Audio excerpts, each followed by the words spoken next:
But tonight we're delighted to have Squadron Leader Barrie Bardoe, and his talk will be on the cost of doing business.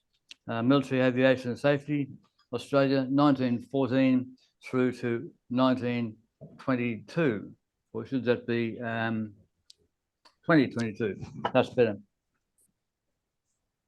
Squadron Leader Barrie Bardoe holds qualifications in archaeology, business, marketing, professional writing, and has completed a transdisciplinary PhD that looks like a influence propagation. Widely published writer with hundreds of articles, credits. He wrote the entire first series and part of the second series of aircraft entries for the RAAF Aircraft Encyclopedia. He has worked at the Defence Aviation Safety Authority, DASA, and its precursor, the Directorate of General Technical Airworthiness, ADF, for almost a decade in its Public Relations Affairs Office. So without further ado, a big welcome to Squadron Leader Barrie Bardoe, and we look forward to hearing about an unusual side of aviation, the safety side, something we don't often hear about, but certainly something we're going to have a keen interest in tonight. So without further ado, I'm handing over to Squadron Leader Barrie Bardoe. Yeah. Okay. All right. Well, thank you very much for having me. If you had an opportunity to have a look at the book,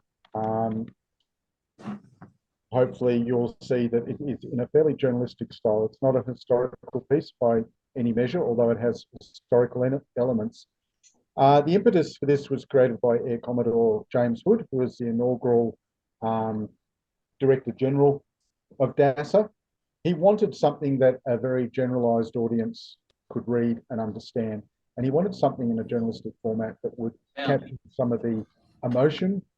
And it sounds like a really, really dry subject matter, but in actual fact, the more I got into it, the more I saw that there was some big egos, a lot of drama, a lot of surreal and quite dark elements that led to the decision in 2016 to align with the international convention we now align with. So hopefully it achieved that. It took roughly about 4 years on and off to complete. And the feedback we've got has been very good, but there will be a second edition. So if you've picked up on any minor details or even more significant details, do pass them along. I think the main thing that came across for me was initially when you think of technical airworthiness or safety, you think that is the driest subject matter humanly imaginable. And it is. But underpinning all of this is some incredible stories, some huge egos, some huge battles, some things which from our perspective in the present day really make very, very little sense. Story starts with Eric Harrison in a box kite, 1st of March. Later that day, a dog interrupts flying. We presume it paid with its life. We don't have a lot of detail, but they did have to change the propeller. And after another crash, the first piloted crash on the 9th, we were reduced to just the one box kite, which is a very sobering and humble beginning. During the First World War, the attrition rates were quite high. They were similar to infantry. They were about 40+% for actual aircrew. And we don't have a really good idea of the kinds of things which may be safety related because flying was in its infancy. We do have a very, very good idea of Eric Harrison's efforts to impose greater safety and engineering on the AFC. And the first half of the book almost is really his story. He almost single-handedly invented a lot of roles we take for granted. And when he died in 1945, shortly after the end of the war, the media described him as the father of the Air Force. Of course, these days we remember Richard Williams in that role. So he might have had the PR advantage by living longer, I suspect. There's a lot of stories in the interwar period that fascinated me. We had the Imperial gift of aircraft, as you're probably aware, in 1921, and every single flyable SE-5A airframe crashed, some of them multiple times. A213 multiple times until it was retired in 26. When the Duke of York visited in 27 for the opening of Parliament House, there were 2 fatal crashes. An SC-58 crashed within 600 metres. It's 2, like the pilot who crashed and killed his future father-in-law, regained his wings and then crashed and killed himself. And you can barely imagine the grief of his fiancée. It's quite incredible to contemplate that from that interwar period with a very high fatality rate, that we entered into World War II, and by the end of World War II, we're briefly the world's 4th largest air force with some genuinely cutting-edge aircraft. Rate of expansion during that period was astonishing, and the technical side of it kept abreast of it to a remarkable extent. We were even able to identify and rectify a problem with locally made bow fighters mid-conflict. So that, to me, was an astonishing period. And it was followed, as we know, by the jet age, and you would sort of assume that maybe that might become a little bit safer. We had a 10% attrition rate in training in World War II, but it was generally accepted that there would be a 25, even 50% attrition rate in air forces during the 50s and 60s. Australia wasn't really an exception to that. The book details some statistics. The US Air Force during that period of time, I still can't really get my mind around this, but apparently they lost around 7,000 aircraft within about a decade. So they were losing on average 3 or 4 aircraft a day at the height of the Cold War, which I've checked and double checked. They definitely are correct figures. It's incredible. From the Australian point of view, we reached a crisis point in the late 80s and early 90s with very high losses. And the book talks about a presentation given by Air Commodore Rossbridge and the reverberations which are still felt to this day. We went into an approach which was much, much safer, but by 2016, we were aligning with an international convention. So the book goes into the background to all of that, the reasons why we had to do that, why we couldn't continue operating the bespoke system. And even in very recent times, it has generated big emotion. There is an anecdote about a 2-star threatening a 1-star with being shot. And that actually did happen. I've had to be a bit diplomatic around how that was written up. But there was some very high emotion. And you can understand that with the generation of aircrew who have lost mates. The idea of bringing in a whole new system must have been very confronting. So it creates that context as to why we do things the way we do now, and the vastly safer record that we now experience. I do hope you give it a read and derive something from it, and feel free to push back any feedback. There will be a second edition.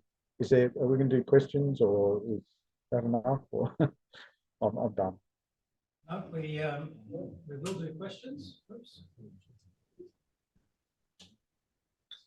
I'm sorry, my microphone turned off. Can you hear me? Yes, I can. Yeah, sorry.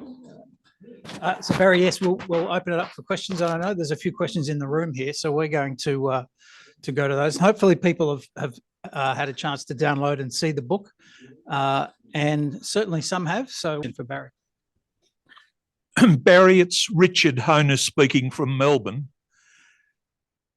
In the early 1990s, October 1991, I well remember a 707 crashing into the sea not all that far from Sale in Victoria.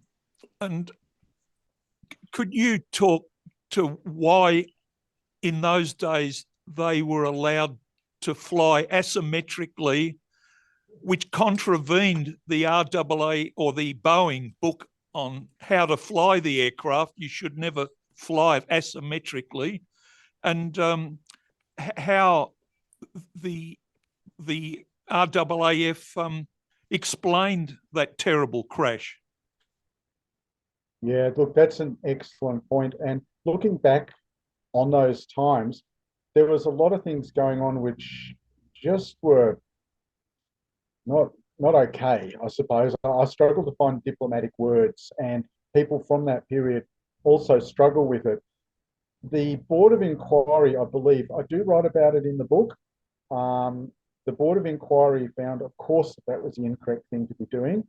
I think they erred on the side of the pilot wasn't sufficiently across the Boeing guidance, but contemporaries from that time also bring up the point that that wasn't a very sensible thing to be doing by any stretch. There's a big issue of operator culture as well, and the kind of fearlessness and bravado that might make aircrew traditionally versus what technical people might think is okay. There's still a divide there to some extent, and there were certainly many episodes from that time where people were doing things they shouldn't have been doing with hindsight. I struggle to find a diplomatic answer, but it is written about in the book if you want to have a look at those couple of pages. And I've quoted from the Board of Inquiry. Barry, having been an engineer in that period myself, so yeah, David Fredericks, Group Captain Fredericks here. So I was involved with a lot of maintenance. I was resident in New Zealand during that period. It's probably fair to say there was very much we'd probably call it a gung-ho attitude, or the mission always comes first attitude. I remember lots of bad practices with aircrew doing lots of dodgy things in Hercs and 748s, and it was just a period when it seemed to be that was the paramount thing. The mission comes first and we'll take risk. And I think the 707, having known the CO of the squadron there prior to it occurring, even he would say that there was a lot of an attitude of it'll be right, we'll just crack on. So I don't know if that reflects what you found. Oh, so look, it absolutely does, and you express it really well. I was struggling for those diplomatic words, but everyone I speak to expresses exactly that sentiment, and that attrition rate that was very common worldwide of 25 to 50%. In the right stuff, they talk about you had a 23% chance of dying without even going to combat if you were a fast jet pilot in the United States, slightly earlier than that period. And there was that mindset that you push the envelope to be operationally ready. We've got a different mindset now, and ABM Schmidt talks a lot about the suspicion that they had of engineers and technical personnel, that they would somehow sort of impede them being operational as cutting edge as they felt they needed to be. Well, very much so. And if I give an example, when I was Senjo 32 Squadron, the HS 748s, and in 98, we kept having pans all around the country for engine problems. And we actually traced it back and it was a couple of Maydays as well, they called. We traced it back to the aircrew were reading the envelope charts for the aircraft and assuming that you could fly out to those corners of the envelope in a draggy for long periods of time. And when we took it back to the OAM, they said, no, it's only meant to be in an emergency for 30 seconds, not be flying out there for 5-10 minutes at a time, which then basically is going to cause a problem. So there was a lot of education that had to go back into these boggy pilots that, you just can't always be pushing the edges. There's an anecdote in the book going way back to World War I where a pilot took off, didn't have enough fuel in his plane, said he knew better to the ground crew and crashed, and there's a fatality. That mindset of we know better, and not having a dig at aircrew whatsoever. But there was definitely that mindset that's been recorded by many people that they would push the envelope absolutely. I see Group Captain Norford's appeared online under the title Secretary North. So being a helicopter pilot extraordinaire and the pilot from that period, he might have a different view. Yeah, I'll brace myself. But some of those comments in the book do come from aircrew, and I think some of the pushback with the new system may have been because they had lost mates, and we had that safer period subsequently, and then we're saying, oh, we want to do this big radical change. So that's what I've tried to capture. Mind you, we all still shiver in the multiples of 3 crashes. When you hear one go down, we always worry about what the next 2 will be. So it's always been this myth that they happen in 3s. Well, it happened in dozens for a while there, didn't it? It was horrendous. Yeah. Can I jump in, Barry? Michael Veach here. Great topic, mate, and very interesting as well. I'm starting to skim through the book. Thank you. I want to ask, in your opinion, how good are we at learning from these mistakes? Things like the Red Sails disaster of the 60s, F-111s going down. I know that there are inquiries after each of these incidences, but how good are we as Australians, I suppose, in learning from the lessons in the myriad inquiries that follow these sorts of things? Firstly, apologies. Did I send you a hard copy? I might not have. I've got one online, I think. Did you? Oh, I meant to send you a hard copy. I'll rectify that oversight. I appreciate it. Thank you. And I'd love to read it. Oh, I said I would. Learning. Yeah, look, my candid opinion going over all this is that there wasn't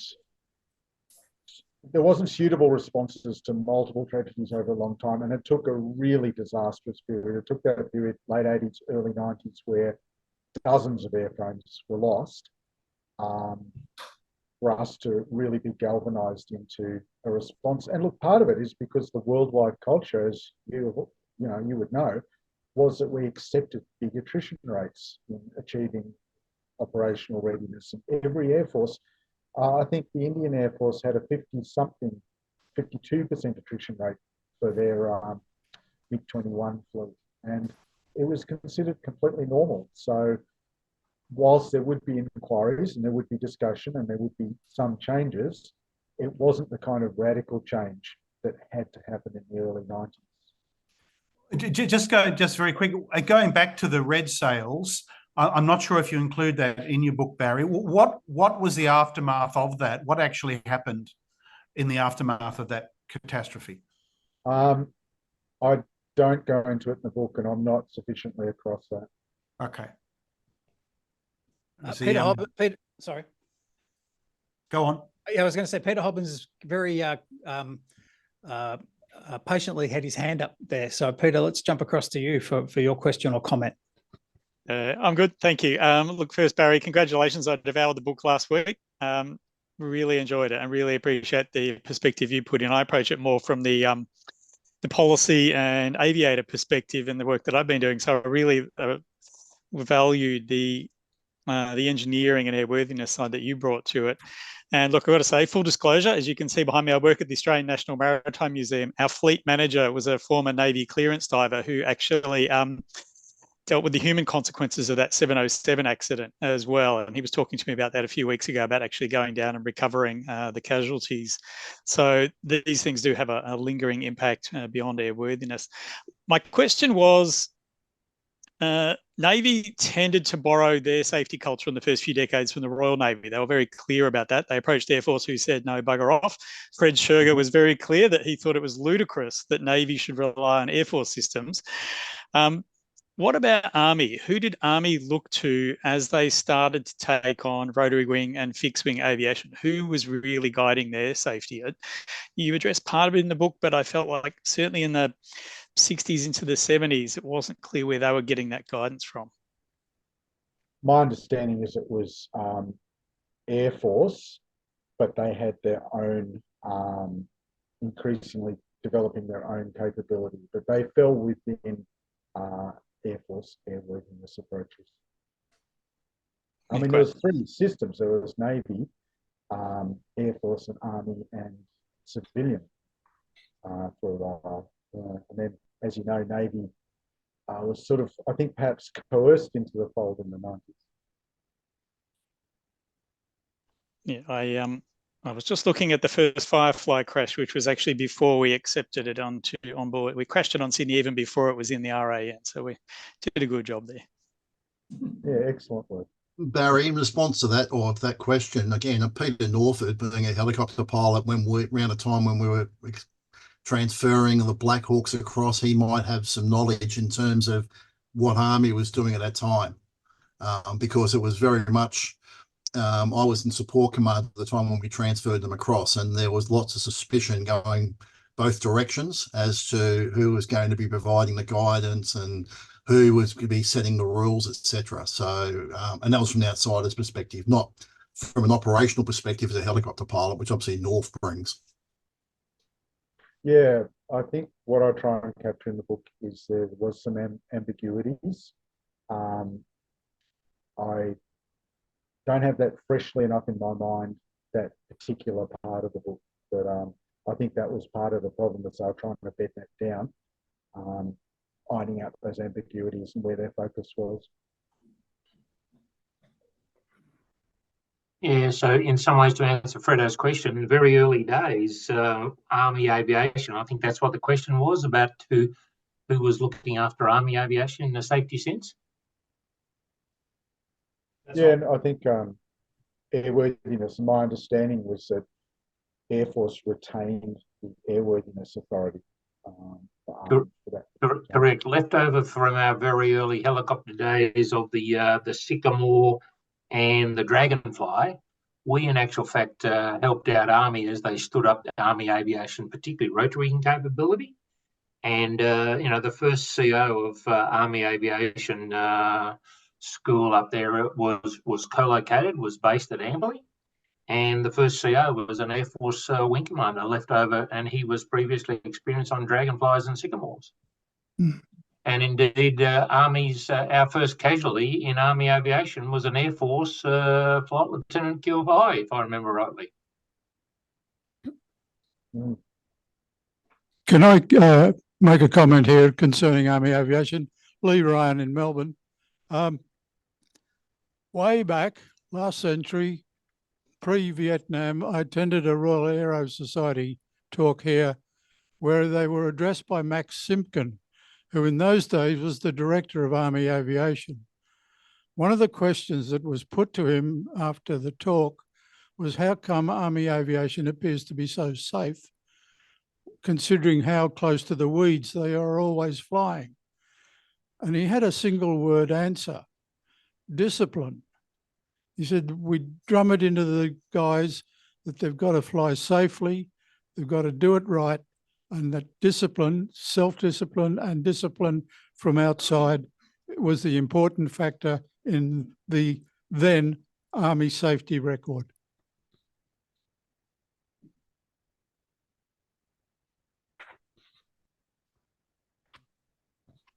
Are there any other questions? We don't seem to be getting the picture of Melbourne on the screen. Hopefully people can see us. I suppose just in response to Lee's question or Lee's comment then about Army aviation, I think for a long period of time, Army aviation was regarded as being, you can almost say the flying club within Army, and they were kept, in some ways they didn't fit the mold for the rest of the Army. Yes, they probably had discipline inside, but there's been lots of periods when Army hasn't been willing to embrace Army aviation as being part of it. And there's always this divide. So it's very interesting that, you'll look at some of the accidents that have occurred with the Black Hawks over the years, and it's because of the lack of understanding from the others in Army as to how Army aviation, the safety they have to put in place. So that pushing through has come through. The standing joke is Army is really good at treating Army helicopters like they're trucks. They don't treat them with the finesse that they have as being aircraft. And, that's been one of those issues that's always been, and that's coming from an Air Force perspective. I should put that in there as well. So probably biased. Fredo, what? Biased? Surely not so. Barry, Derek Buckmaster here in Melbourne. Just a couple of questions from me. I haven't had a chance to download the book yet, but I'd be interested as to understand where it came from and why it was written and what the motivation was. And a second question, I'm doing a lot of research into the Wirraway, so you hear the stories about the mid-1930s and the safety record that Ellington pointed out and sort of hoisted Williams on a petard of safety, and Williams was shanghaied out of the place. Did you comment on that episode in the book? Oh, absolutely. I give quite a bit of attention to the interwar period.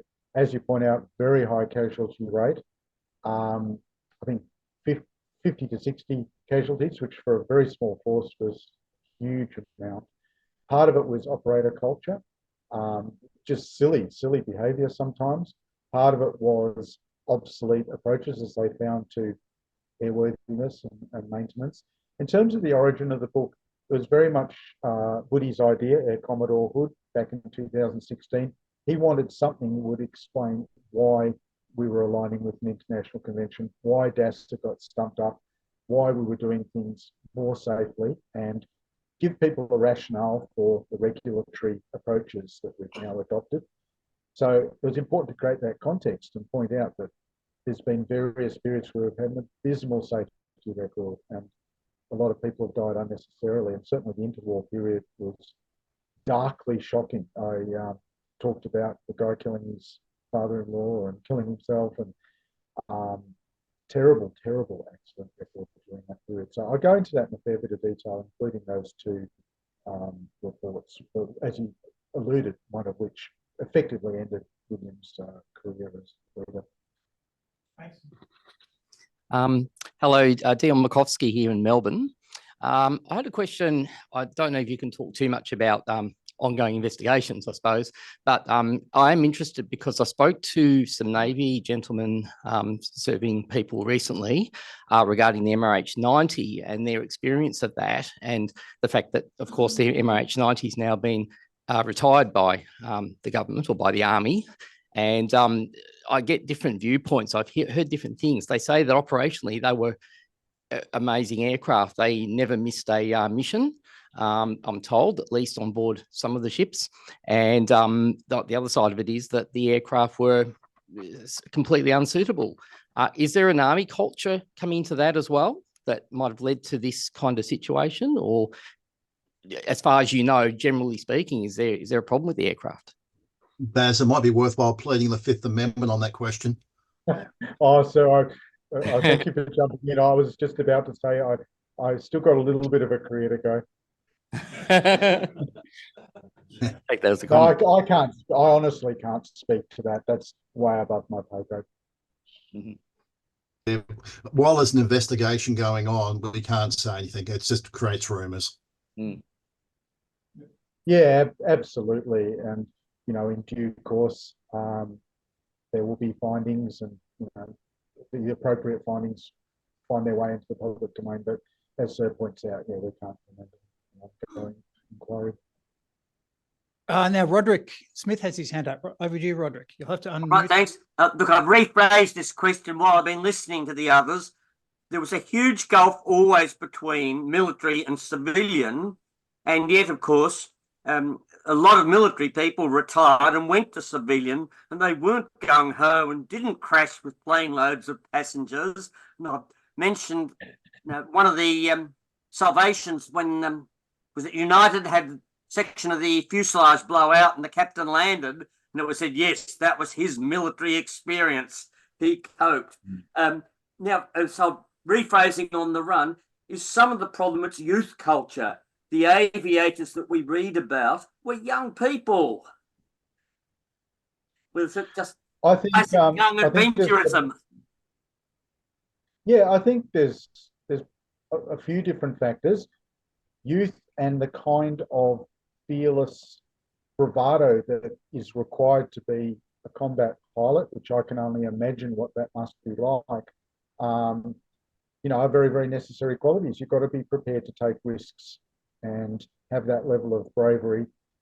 I think also within that setting, that would be a little bit more cultural, whereas when you're in a civilian setting and the impetus is towards moving people very safely from point A to B, that's a very, very different culture, and I would imagine it impacts you very differently. And I've heard from operators that having the military experience is fantastic when you find yourself in tricky situations later on, because it's given you an experience of slightly more edgy things sometimes. So you're perhaps more prepared, more calm, but they are very different cultures, very different contexts. So I can't really speak to the role that youth might play in that. There's some great, very young commercial pilots out there. I know that. I've probably got, just a counter view to Barry, that comment, Barry, about the youth. One of the things is, having seen a lot of junior pilots come into a squadron, they're always pretty good in sticking within the rules, because they're very much novices. I have seen practices that have come down from the older pilots in squadrons where they've gone, yeah, that's what the book says, but we can do it this way. So there is an element as well that the myths build up over a period of time. I can remember being at SAL and the myths about a pilot who went out there and barrel rolled every single HS-748 before he got out of the Air Force. And we had boggy pilots just in awe of it. And I was like, no, that's bad juju. You don't go there. So it can be, it's just not youth. It can be the age as well and the older heads. Yeah, that's an excellent point. And the period that I'm really interested in is the interwar period. And a big part of the problem, according to Alan Stevens, and a few other people, is that most of the pilots had World War I decorations. They were more experienced. They were a bit older. They were fairly reckless, and the younger pilots coming in would see them as role models. And you couldn't really order them around. They were sort of a law unto themselves. And I remember reading that Richard Williams was absolutely dismayed that the flying in 1919 at the Victory Parade descended into wild acrobatics, but he was seemingly unable to rein that in. I was wondering if I could share a screen for a second there, Barry, as well. This is some of the, actually I can't because it's disabled, but some of the archival research I've done as well suggests what you say in your book as well, is that really the safety culture was derived largely from the civilian sphere, where obviously the consequences of accidents were often higher because of the larger number of passengers. The commercial consequences were certainly worse. If you can't keep your passengers alive, people don't tend to want to fly with you. And so a lot of those practices and systems seem to have come belatedly across from the civilian world into the military, which I think is the point you make early on and then come back to later in the book as well with the harmonisation with the ATSB as well. So I can show you, if you don't mind. Yeah, you should be able to share now, Peter. Yeah. So what I've got here is this has come from lots of archival sources, but it looks at the fatal accident rate for every 10,000 hours flown, which is not always a great indicator. The blue dotted line is civilian flying in Australia up to 1960, and the red one is Air Force. Now, I don't have any Air Force data before about 1938, but back when I was a scientist, this is what we would call a right shifted curve. And maybe I'm reading onto it the wrong thing, but it almost looks like Air Force was doing the same thing as the civilians, except about 10 years later and still having a higher rate of accidents. You could almost map them onto each other. So the amplitude is worse, but also there's a delay.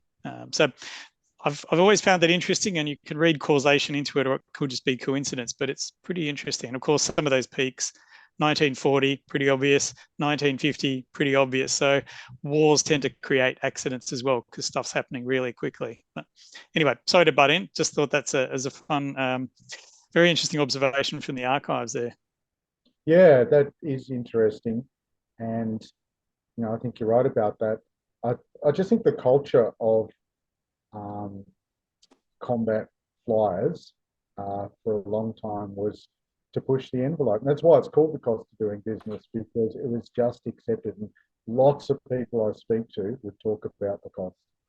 It was just part of what they expected as an Air Force or military pilot, that there was a lot of risk involved. And our attrition rate was terrible, but most other Western Air Forces are at least as bad, if not much worse. Barry, Richard Honus in Melbourne again. In regard to the MRH-90 helicopters, you know how you people talk to the Navy and the Navy talk to you about engineering matters? Well, I'm very interested in the technical side of accidents. And when it comes to a commercial airliner accident, we know within days by expert people in the world, I'm not just reading the newspaper, I'm following experts in the world, we know what happened. I'm very interested to know what area of the helicopter causes so much concern that we've decided to retire them rather than keep flying them. It's a huge amount of money we're talking about. I think Sir's going to jump in and save my neck here. I was just going to say it's probably more involved with politics than with was going to say capability. There was a large political background to that decision. I'll just leave it at that. There you go. We heard it first here. I'll blame someone else for saying it then. Any other questions? How do we compare to the RAF? I probably can't really speak to that. I'm a bit of a fan of Haddon Cove's Nimrod report. I thought that was really, really interesting. No, I can't really speak to that. All right, so it's not an answer that you can easily provide. Back to Roderick Smith's question, Barry. Roderick was asking, was all of the comment and data and analysis based on hull losses, or is it based on fatalities or injuries? The things that I discussed in the book are a combination of all of the above. You know, there was airframe losses and those different categories of incidents and losses, as well as actual aircrew losses. So I don't drill into that in a huge amount of detail, but I do mention the statistics for the various different periods, and particularly that late 80s, 90s period. Great. Any other questions? I think we've exhausted questions in the room. All right. Well, I think we might finish up at that point, and I'm going to hand back to Dave Prosser, our chairman here in the room, and he will make a few comments. Hopefully Dave's microphone is working. That makes service. Can people hear Dave? I think so. Yeah, I can hear you. Good. Go ahead. Yeah. Right. Barry and also Fredo, my observation of civilian air accidents is not just the report, but quite commonly there is a story behind the story, one that never gets published. One that comes to mind for me was the Bristol freighter that had a wing depart off it in South Australia. And later on it became, I call it chatter, if you will, that someone on a previous flight had in fact been doing aerobatics in the Bristol freighter. And then, of course, the next flight followed off, and lo and behold, one wing comes off. And in civilian accidents, I've noticed quite commonly that there's, as I say, a story behind the story, pressures exerted on the pilot, him wanting to have a bit of a pushing his ego, if you will, and things like that. And I imagine that the Air Force is exactly the same, and you've alluded to that on some of the events that you've spoken with before. And I have no doubt at all that you're aware of more than one case where there's, as I say, a story behind the story there. Okay. Yeah, David, operational factors, of course, as well. Yeah. But it is much better these days. From when I joined 44 years ago, the Air Force has improved leaps and bounds in terms of its operational and technical airworthiness. And in fact, in my time before 1989, you would never have heard those words. It was, whether it was because I was a junior officer at the time, but it was very much a case of people just got on and did stuff. And now we actually have a better understanding of the safety. So, you know, people like Barry are shedding a great light on that. I can give a story about, he does mention about Group Captain Rusbridge, who ended up becoming one of the original founders of all this. He come across from the Royal Navy. He wasn't very well liked at 2 aircraft depot when I worked there. And when he got posted in, the people down the paint shop put a big hanger up on a big painting on the side of the building, and it basically had read, "Come back, big red, all is forgiven," who was the name of the previous CO of the unit. So they were really happy to get rid of him because he was so, I'll put it this way, anally retentive, but he was the perfect man to step in to do the aviation safety aspects for Air Force. Just commenting further there, Barry, you commented before about the attrition rate during World War II particularly. And I understand there's, in fact, a book has been put out in recent times in the UK on what they would call training accidents. And the training accidents was just horrendous. We talk about combat losses, but at the same time, there was considerable numbers are lost in training. And I acknowledge openly that the weather in UK is markedly different to what we have here in Australia. But even so, when you look at the history of various bases around World War II, the number of air crew that were lost in flying accidents, sometimes weather related, but all the same, was that caused by the level of instruction they had, the lack of level of instruction that they had, or were there other factors involved? Well, some cases we'll never ever know because the airplane just disappeared. But was there something involved there, low flying, doing something stupid? We'll never know. But my thoughts are twofold. One is that there's quite commonly a story behind the story, and two, that during World War II particularly, the attrition rate in training was just horrendous, but something that just doesn't get talked about these days, only the combat losses. Okay.